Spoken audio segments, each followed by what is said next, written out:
आज के शो में। महंगाई में मुसलसल इजाफा, डॉलर की उड़ान जारी।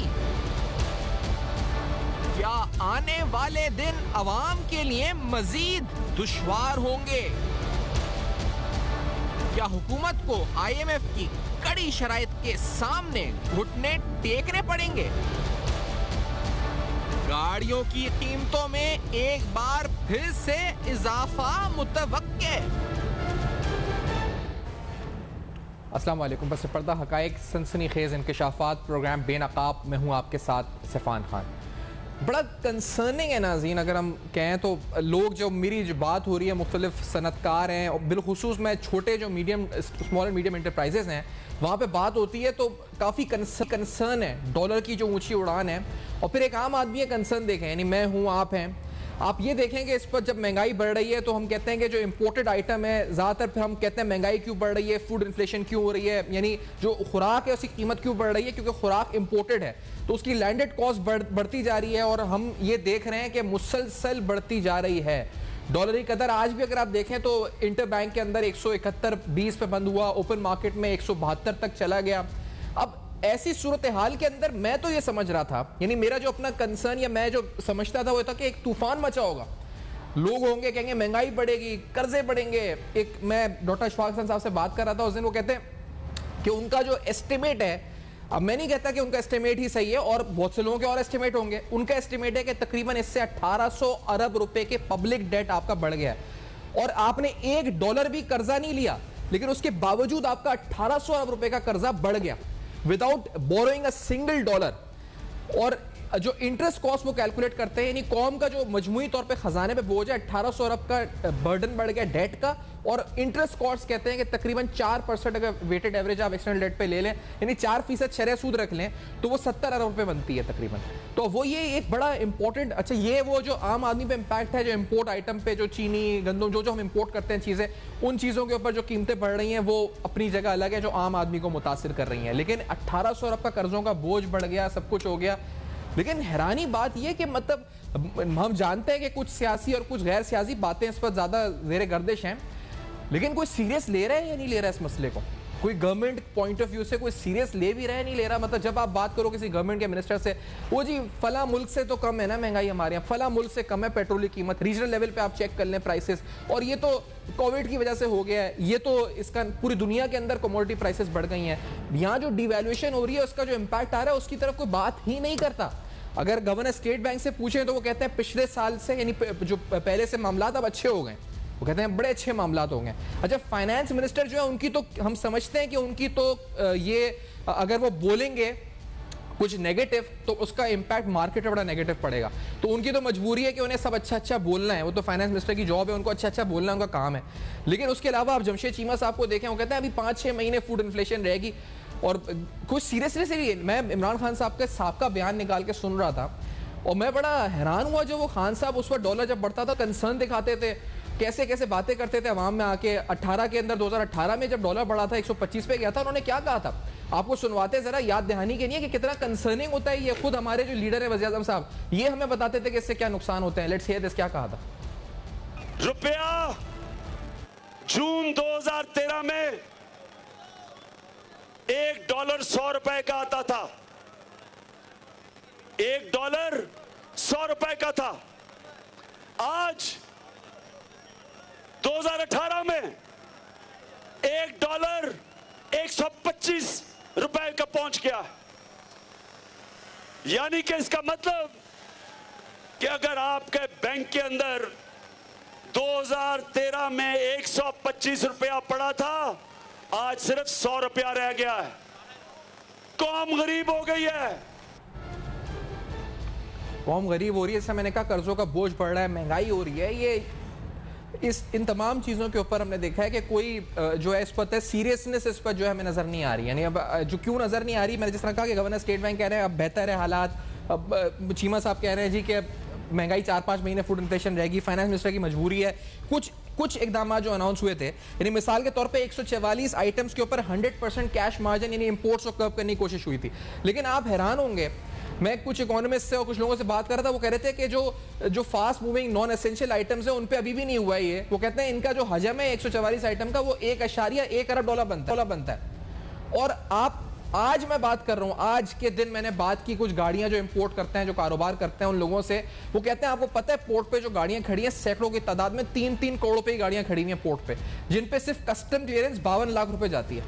52 लाख रुपए कस्टम क्लियरेंस जाती है। तो ये ऐसी अजब सूरत हाल के अंदर हम लोग हैं जब हम ये कर्व्स लगा रहे हैं। इसको भी क्या ये आई वॉश है, क्या है, इकदामात आखिर सीरियस है नहीं है, या फिर ये सब प्लान का हिस्सा है? किसी कोई प्लान है कि नया IMF प्रोग्राम में हम जाएंगे फरवरी मार्च में? उस दिन अशफाक हसन साहब कह रहे थे कि एक नया प्लान है, उसकी तैयारी है, उसकी तैयारी में ये सब कुछ हो रहा है, जानबूझ के सब कुछ हो रहा है। खैर ये सारे सवालात मैं एक्सपर्ट नहीं हूँ, मैं एक्सपर्ट से पूछ सकता हूँ। मेरे साथ हारून शरीफ साहब हैं, साबिक सरमायाकारी बोर्ड के आप इस वक्त हेड भी थे और इसके अलावा बड़ा वसी तजुर्बा रखते हैं फाइनेंस और इकोनॉमी के, मईशत को बड़ी गहरी नज़र से देखते हैं, हमें ज्वाइन कर रहे हैं। इमरान खान साहब की टीम का हिस्सा भी रहे हैं हारून शरीफ साहब हमारे इस्लामाबाद से, और यहाँ से कैसर शेख साहब जो कि मेंबर है कौमी असेंबली के, member standing committee on finance है। कैसर शेख साहब, सर ये सीरियसनेस का लेवल जो है वो मुझे बताएं पहले आप, मैं इस पर पूछना चाह रहा हूँ।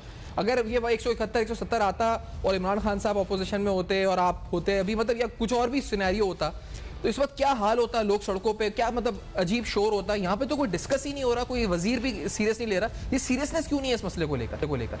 बिस्मिल्लाहिर्रहमानिर्रहीम। तूफान, आप बड़ा ही अच्छा टॉपिक आपने शुरू किया जी। देखिए, सीरियस तो इसलिए नहीं है कि जो कौमी असम्बली के मेंबर होते हैं ना, वो इस साइड से आते ही नहीं है। उनकी तरफ से पिछले 25 साल में, हालांकि कौमी असम्बली बजट पास करती है, मनी बिल जो होता है कौमी असम्बली के पास होता है, ये सेनेट में भी नहीं होता, कौमी असम्बली का प्रीरोगेटिव है। पिछले 25 साल में सिर्फ 5-6 महीने हमारे नवीद कमर साहब फाइनेंस मिनिस्टर रहे, बाकी 24.5 साल तो फाइनेंस मिनिस्टर या वर्ल्ड बैंक ने दिए या IMF ने दिए या कोई यहाँ से बैंकर आ गया। वो ना उन्होंने किसी को जवाब दे होना है, ना उन्होंने किसी को पूछना है। हमारे जो मेंबर हैं ना, वो फाइनेंस और इकोनॉमिक साइड के ही, उनको पता ही नहीं है। और इमरान खान साहब को तो खैर सब्जेक्ट ही नहीं है। इमरान खान साहब तो जो बातें जो करवा लो वो कर लेंगे, वो उसका कसूर नहीं है। इमरान खान का ब्राटअप ही ये साइड नहीं है, उसका ब्राटअप कॉम्पिटेंस नहीं है। आप कह रहे हैं बिल्कुल नहीं है, कॉम्पिटेंस यानी गुजरी नहीं। वो तो उनको डिवैल्यू जो आप कहते हैं सीरियस, उनका तो ऑन रिकॉर्ड बात है कि वो कहते हैं मुझे TV से पता चला कि पाकिस्तान की करेंसी डिवैल्यू हो गई। ये रिकॉर्ड की बात है। मैं कोई खुद उन्होंने कहा, स्टेटमेंट दिया कि मैंने TV से देखा है कि पाकिस्तान की करेंसी डिवैल्यू हो गई। अब उसको क्या कॉम्पिटेंस है? अच्छा, अगर उनको ये नहीं पता कि डिवैल्यू हो गई तो उनको ये पता है कि इसका नुकसान क्या? क्योंकि नुकसान तो बता रहे हैं कौम को, वो खुद बताया उन्होंने 2018 में, हमें बार-बार बताया कि 2018 में भी किसी ने उनको लिख के दिया या बताया तो बता दिया ना उन्होंने। अब बात ये तो उनको समझ तो आ नहीं रही, वो जो बातें कर रहे हैं सारी, वो तो अंदाज़ा होता है कि पता नहीं क्या ऐसे लोगों को अगर आप मुइशत की जिम्मेदारी दे देंगे। अब आप मैं तो कह रहा हूँ, कोई बंदा आपको मिला 24.5 साल, तो अब जो हफीज़ शेख साहब आए, वो तो पीपल पार्टी के दौर में भी वज़ीर ख़जाना थे, अब भी रहे, अब ब्रीफ केस उठा के चले गए। उनकी भी किसी ने अकाउंटेबिलिटी करनी है, उनसे किसी ने पूछना है। वो क्या पब्लिक से आए हैं? हम धक्के खा रहे हैं। मैं 28 साल से क्यों आया हूँ? मैं पॉलिटिक्स में क्या करने आया हूँ? हमारे यहाँ चंजोट शेख बिरादरी से या मेमन कम्युनिटी से 1 या 2 बंदे भी नहीं होंगे पूरी असम्बली में जो बिज़नेस को समझते हैं, बिज़नेस के मामलात में होते हैं। ये जो आप मुझे बताइए, जो ब्यूरोक्रेट रिटायर होते हैं हमारे 22 ग्रेड से, जितने भी रिटायर हैं, उन्होंने कभी अपना कारोबार में कभी कामयाबी हासिल की है? कोई एक बंदा मुझे दिखा दो। उनका काम नहीं है। कोई ये फाइनेंस मिनिस्टर खुद जो आप आए हुए हैं, उन्होंने किसको जवाब देना है? कोई जवाब दे नहीं है। वो तो आएंगे चले जाएंगे, उनको पूछने वाला कोई नहीं। तो ये तो इतना बुरी हालत है इस वक्त। फाइनेंशियली कैपेबल तो नवाज शरीफ साहब भी इतने नहीं थे, कोई कॉम्पिटेंस उनकी, मतलब कि अगर नॉलेज रखना चीज़ों की। अच्छा ना, मुझे याद पड़ता है कि मतलब मोहतरमा बेनज़ीर भुट्टो शहीद और या फिर दीगर जो वज़ीर-ए-आज़म गुजरे हैं, लेकिन मुझे ये बताएं इसका मतलब क्या है? इसका मतलब ये है, माजी से हटके अभी इमरान खान साहब की बात करते हैं, इसका मतलब क्या ये है कि जो काम करने वाले हैं वो अपना काम निकाल जाते हैं और वज़ीर आज़म साहब को इल्म ही नहीं होता कि क्या हो रहा है और किस तरह हो रहा है? क्या ये चक्कर है? क्या नवाज शरीफ साहब तो खुद बहुत बड़े कारोबार करते हैं, बिजनेस, और वो समझते हैं मामलात को। मैं भी उनसे काफी डेप्थ में डिस्कस करता हूँ।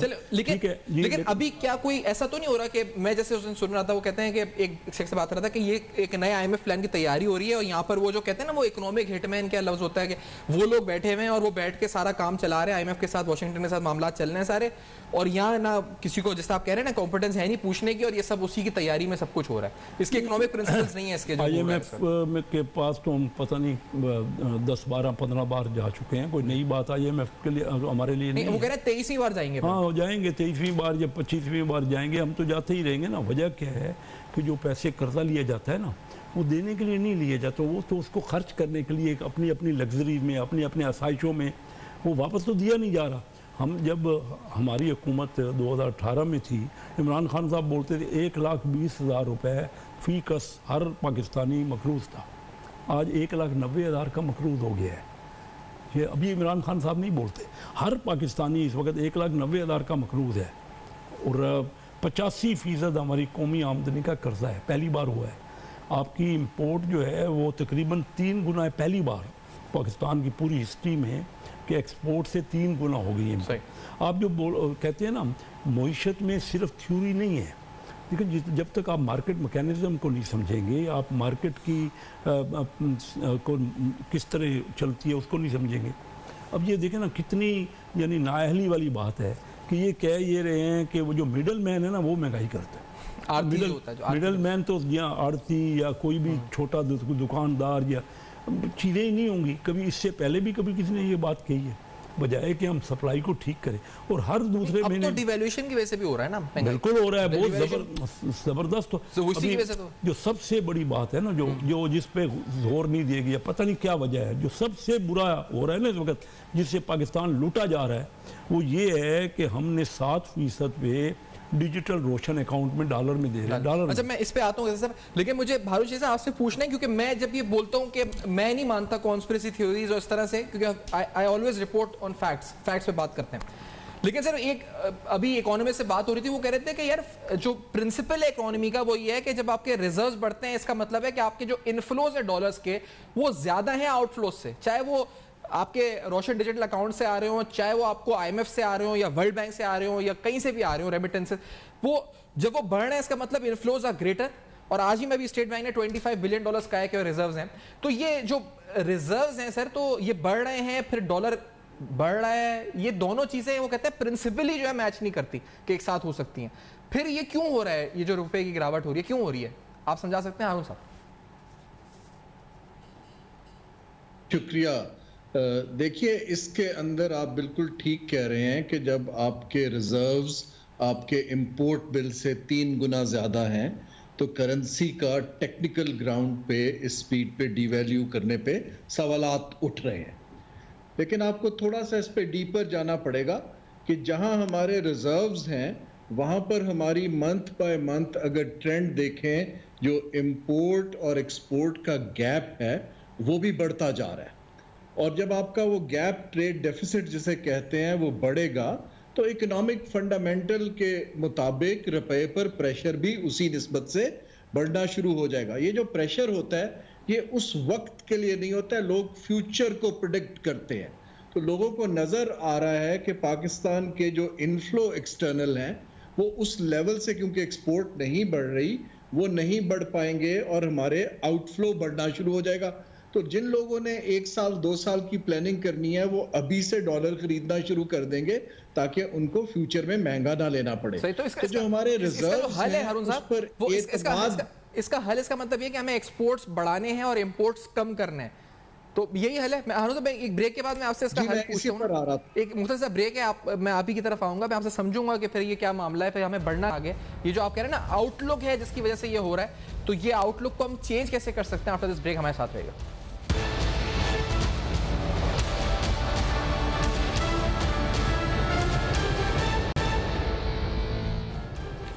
Welcome back. आप देख रहे हैं बेनकाब, और आज बेनकाब में नाज़रीन तफसीलन अहम सवालात उठा रहे हैं। हारून शरीफ साहब से मैं गुफ्तगू हो रही थी। अजमल बलोच साहब जो कि अंजुमन ताजरान के सदर हैं, वो भी इस्लामाबाद में हमारे साथ मौजूद हैं, अंजुमन ताजरान पाकिस्तान के।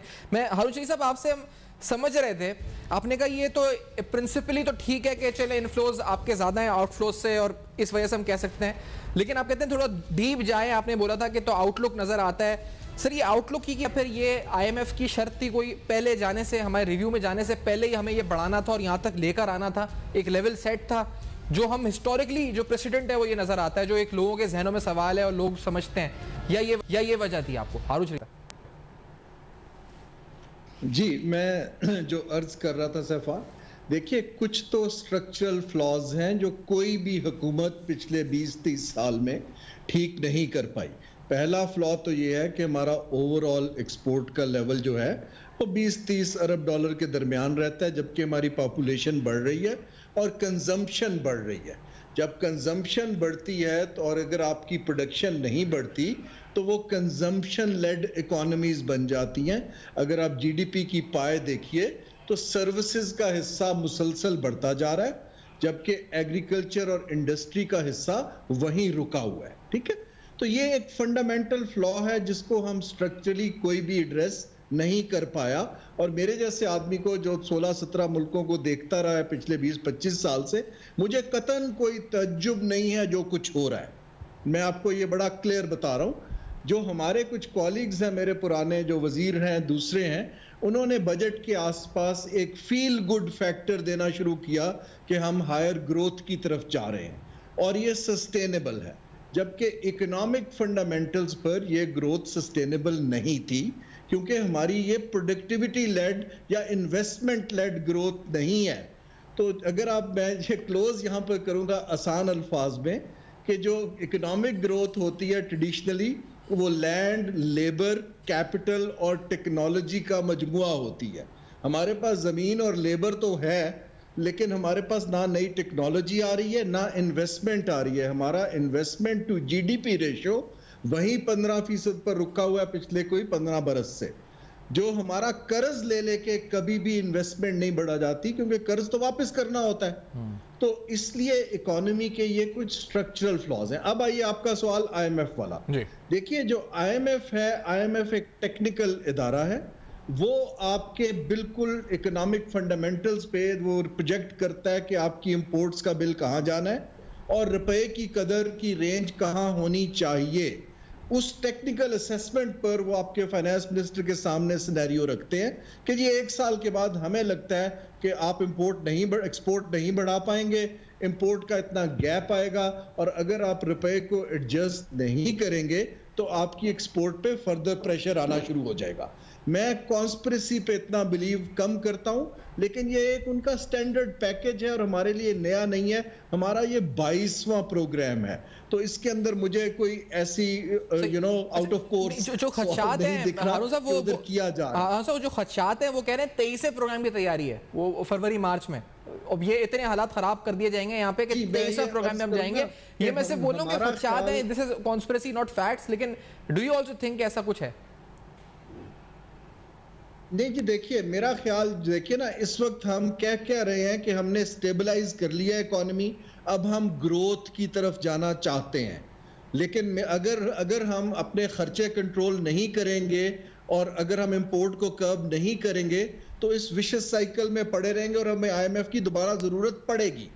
देखिए ना, क्योंकि आपने अपने बिल तो पे करने हैं, आपकी जैसे मैंने कहा कंजम्पशन बढ़ रही है, गाड़ियां आ रही हैं, पेट्रोल की कंजम्पशन बढ़ रही है, पॉपुलेशन बढ़ रही है, तो वो डॉलर कहां से आएंगे? देखिए ना, तो अगर आपसे इस तरह समझना चाहूं इस बात को कि मिसाल के तौर पे टैक्स रेवेन्यू के हवाले से था, तो मैंने ये पूछा था फाइनेंस मिनिस्ट्री में किसे, तो कहते थे कि जो टैक्स रेवेन्यूज हमें कहा गया था कि आपको जो है ना ये फला इकदाम सर्कुलर डेट के हवाले से और टैक्सेस के हवाले से करने हैं। तो हमने कहा जी आप ये छोड़ दें, आप बताएं अहदाफ कितने हम अहदाफ करेंगे, और हमने वो करके दिखा दिया। क्योंकि इस क्वार्टर में वो कहते हैं कि हमारे 180 अरब रुपए टारगेट से ज्यादा टैक्स कलेक्शन हो गया। वो हुआ इंपोर्ट्स की वजह से, इंपोर्ट डेप्रिसिएशन की वजह से, लेकिन हो गया है। और सर्कुलर डेट 85 अरब से बढ़ा था, इस क्वार्टर में 17 अरब से बढ़ा है। तो ये हमारा सोर्स ऑफ स्ट्रेंथ है जो हम आईएमएफ के पास जा रहे हैं। तो ये वाकई में सोर्स ऑफ स्ट्रेंथ है। और आईएमएफ को हम इस तरह बता सकते हैं कि जी आप हमें ये ना बताओ कि हमें करना क्या है, हमें बताओ कि टारगेट क्या है, हम अचीव करके देंगे आपको, किस तरह करना है ये हमारा काम है। ऐसा हम कह सकते हैं कि आईएमएफ से? हारून साहब जी, देखिए आईएमएफ जो है ये समझना बहुत जरूरी है कि वो इदारा जो है वो किसी मुल्क में इकोनॉमिक ग्रोथ को प्रमोट करने के लिए नहीं आता है, वो आपकी जो इकोनॉमी को स्टेबलाइज करने के लिए आता है। वो आपको टारगेट देता है कि जी आपको कम से कम इतना रेवेन्यू कलेक्ट करना है। अब अगर आपका रेवेन्यू 56% इंपोर्ट से आ रहा है जो कि इनडायरेक्ट टैक्स है, तो there is a perverse incentive कि आईएमएफ की कंडीशन मीट करने के लिए इंपोर्ट को कम ना किया जाए, क्योंकि अगर इंपोर्ट होगी तो आपका रेवेन्यू आएगा ना जी। सो मैं ये कह रहा हूं कि IMF से ये तवक्को करना, मैं खुद हिस्सा रहा हूं 6 साल वर्ल्ड बैंक ग्रुप का, IMF से ये तवक्को करना कि वो आपसे कहेगा कि आप अपने अखराजात यहाँ से कम करें, इनकम यहाँ से बढ़ाएं। वो कहते हैं कि जी आपके स्ट्रक्चरल फ्लॉज हैं, आपने टैक्स बढ़ाना है, आपने टैरिफ्स को अपनी इनपुट कॉस्ट से बराबर करना है, आपने इंटरेस्ट रेट को एडजस्ट करना है इन्फ्लेशन को ठीक करने के लिए। वो दे आर नॉट कंसर्न कि मुल्क उससे तरक्की, वो इसके बाद वो एक आपको स्टेबिलिटी की स्टैंप देते हैं ताकि बाकी दुनिया के इदारे आपको कर्जा दे सके। सही। अच्छा, और हमारा मसला ये है कि जब तक इन्वेस्टमेंट नहीं आएगी हम कर्ज को रिप्लेस नहीं कर पाएंगे। कर्ज खतरनाक हद तक बढ़ता चला जा रहा है। तो इस वक्त तवज्जो जहां पर ये जो feel good factor fall assumptions पर दिया गया है, वो एक अवाम के साथ मेरा ख्याल एक ऑनेस्ट कम्युनिकेशन नहीं है। एग्जैक्टली ये आपकी जो एनालिसिस बड़ी पर्टिनेंट आई है। अच्छा, मैं अजमल बलोच साहब आपको खुशामदीद भी कहता हुआ, मैं जो बेसिक बात, क्योंकि आपकी जो बरादरी ताजिर बरादरी से डॉक्यूमेंटेशन और ये वाले सवालात हमने प्रोग्राम भी किए, काफ़ी वो मसला अपनी तरफ है। असल में जो दरमियानी तबका है, आप कहें जो स्मॉल एंड मीडियम एंटरप्राइजेस, एक तो इंडस्ट्रियल साइड है, फिर एक जो आपका ताजिर तबका है, मैं इसलिए भी आपसे पूछूंगा नुमाइंदगी करता है महंगाई के हालात क्या हैं, और बिलखुसूस ये भी समझाइएगा कि जो इंपोर्टेड आइटम है ये डॉलर के जो बढ़ने से कितना इम्पैक्ट पड़ेगा उनकी कीमतों के ऊपर, जो आप फरोख्त करते हैं अपनी दुकानों के अंदर, कितना एक आम आदमी को क्या खौफ ज़दा होना चाहिए आगे मुस्तकबिल के हवाले से। अजमल साहब। देखिए, बिस्मिल्लाहिर्रहमानिर्रहीम, ये वाहिद हुकूमत है जो खुद कह रही है कि महंगाई हो गई है जी। ये खुद कह रही है, वरना इससे पहले कभी गवर्नमेंट कोई नहीं मानती होती थी कि महंगाई हो गई है। इतनी महंगाई ज़्यादा हो गई है कि गवर्नमेंट को मानना पड़ा है कि महंगाई हो गई है। अब मैं आपको बताऊं कि जो चीज़ें इंपोर्ट हो रही हैं, एक तो 25% गवर्नमेंट ने ड्यूटी लगाई हुई है उन पर, डॉलर के बढ़ने की वजह से वो और महंगी हो गई हैं। 3 साल पहले जो चीज़ 450 रुपये की थी वो इस वक्त 1500 रुपये की है, जो बाहर से चाइना से या किसी भी जगह से इंपोर्ट हो रही है। ये मैं जाता रहता हूँ छोटी छोटी दुकानों पे भी, बड़े स्टोरों पे भी, उन चीज़ों को देखता हूँ कि इनमें कितनी प्राइस बढ़ गई है। हर बंदा मुश्किल में चला गया है। कोई भी चीज़ ऐसी जो बाहर से आ रही है वो भी महंगी हो गई है, और जो लोकल है वो पेट्रोल महंगा होने की वजह से, जैसे सब्जियाँ हैं, फ्रूट हैं, दालें हैं, ये आए रोज़ 10 रुपये, 5 रुपये, 15 रुपये, ये महंगी हर रोज़ हो रही हैं। लेकिन गवर्नमेंट के पास इनको रोकने का कोई पैमाना नहीं है, कोई तरीकाकार नहीं है। शुरू से ही हमने कोई प्लानिंग नहीं की है।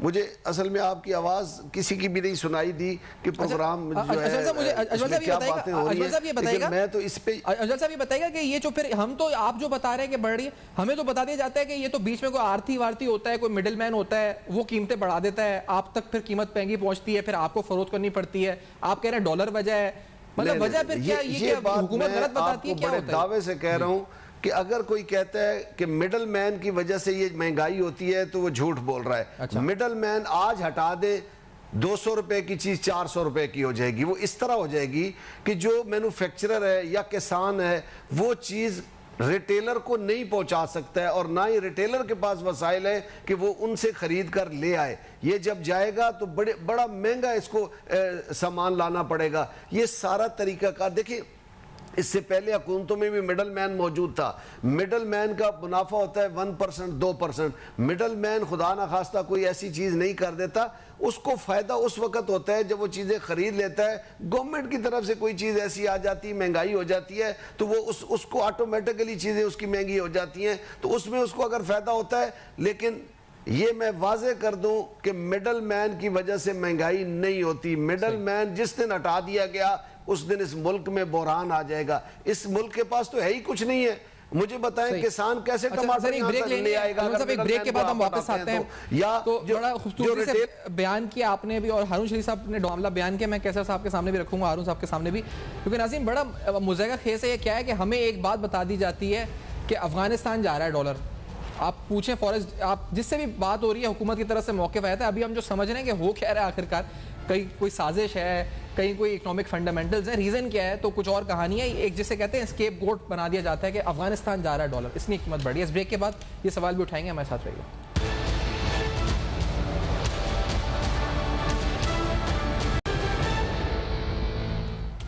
Welcome back. आप देख रहे हैं बेनकाब, और आज बेनकाब में बड़े अहम सवालात नाज़रीन जिनको हम समझने की कोशिश कर रहे हैं, और हम चाह रहे हैं कि इसको जो गुत्थी है इसको सुलझा सकें, कि डॉलर बढ़ना, ये तमाम चीज़ें। अच्छा, एक जो बार बार अपोजिशन में कोई भी रहनुमा, मैं आपको इमरान खान साहब का एक बयान सुनाता हूँ कि उन्होंने कहा जी IMF के सामने घुटने टेक दिए, कि अपोजिशन इमरान खान साहब को कहती है। ये पहले सुनते हैं कि जो वज़ीर-ए-आज़म इमरान खान उस वक्त PTI के चेयरमैन थे, 12 या 13 में बयान दिया उन्होंने, लेट्स से दिस, कि वो क्या कहते थे, लेट्स से दिस।